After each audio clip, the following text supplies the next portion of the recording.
This is a video review from the National Writing for Children Center of the book Kid Authors, 3 Tales of Childhood from Famous Writers. Now this is a new book from Quirk Books, and you'll see that it's a hardbound book, nice and sturdy cover, can withstand a lot of use, so this would be great for libraries and even for kids who want to have it at home, or maybe even for a teacher to have a classroom set. I like that the Quirk Books, I've seen quite a few of their books, and they are always colorful. They've got great covers, a lot of engaging pictures and things to pull kids in. But this book, what I really like about it is that many times when you find books that tell you about someone like Edgar Allan Poe, he is famous for his writing when he was an adult, but we don't know much about his childhood. Same thing about J.K. Rowling, or maybe even Mark Twain.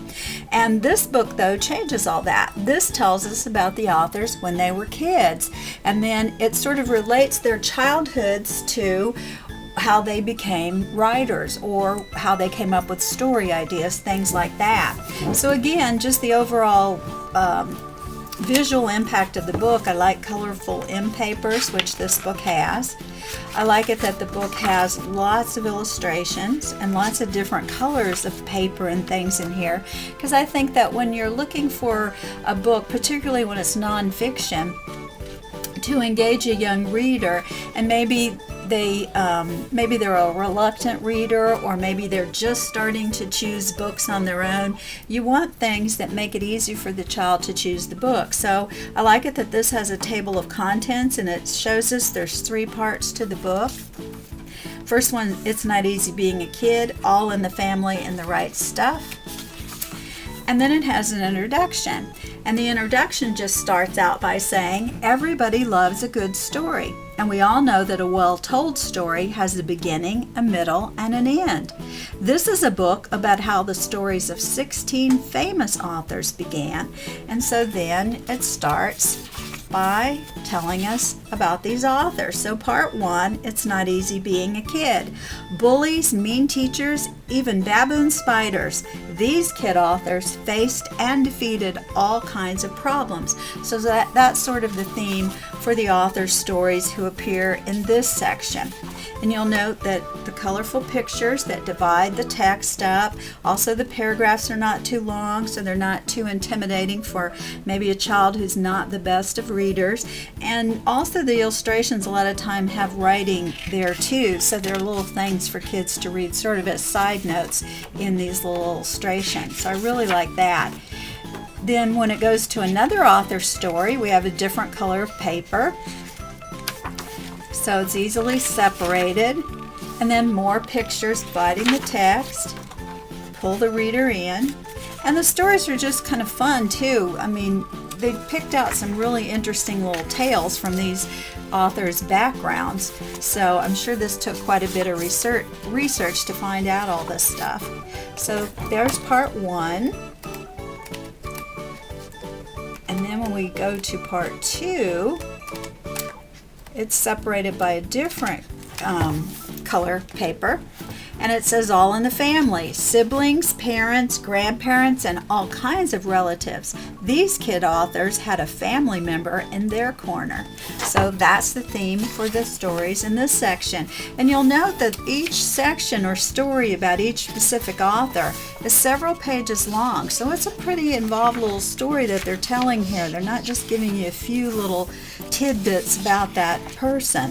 And I think that's really nice, because it helps kids to feel like they're getting more in-depth information about this author. So it could also be used as a research source themselves if they're writing a report about the author.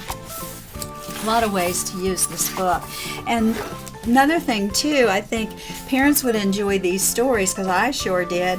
And so if you have a child who's a middle grader, or maybe even a little bit higher in elementary school, and they're starting to read more on their own, and you want them to do some reading practice aloud, which is always good, you could have them read the stories in here to you and then talk about them. I think that would be fun too.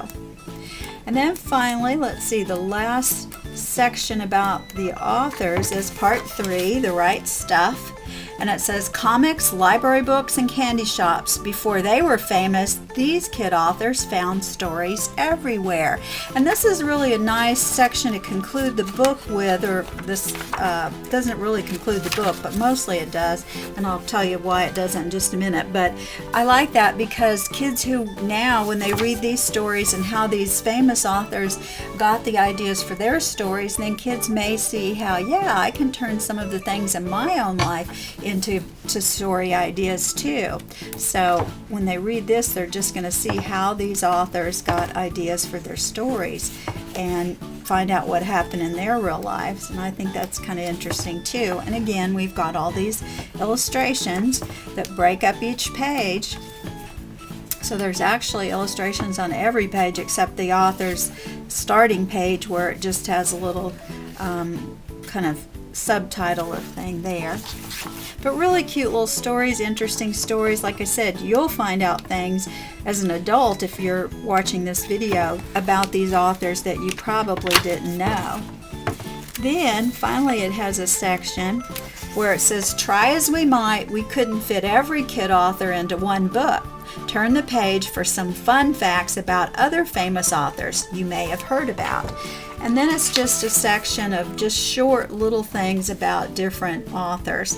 For example, Ernest Hemingway. His mother dressed him in his big sister's clothes until he was 5 years old. She told neighbors he was her other daughter, Ernestine. I had no idea that's what happened. Also, it says mystery writer Agatha Christie was a shy girl who had difficulty making friends. To keep herself company, she invented a set of imaginary companions known as the kittens, whom she would talk to aloud for hours on end. So it's really fun. I think kids can identify with these authors that they've learned more about their writing, when they were adults, but kids will identify them with them more because they see, yeah, they were kids at one time too, and this is what they were like. Then finally, the book concludes with a further reading list or a bibliography where it says, there are many great books about great authors, including autobiographies and biographies. The following is a list of main sources used by the author in researching and writing this book.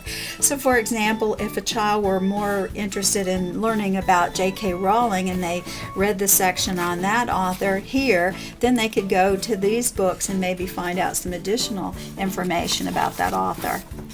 So just nicely divided into different sections back here too, so it makes it easy to find the information. I just think this is what we call a considerate text. I also like the fact that it has an index, and kids can go back here. If they want to find out about Maya Angelou, for example, they know to look on page 181.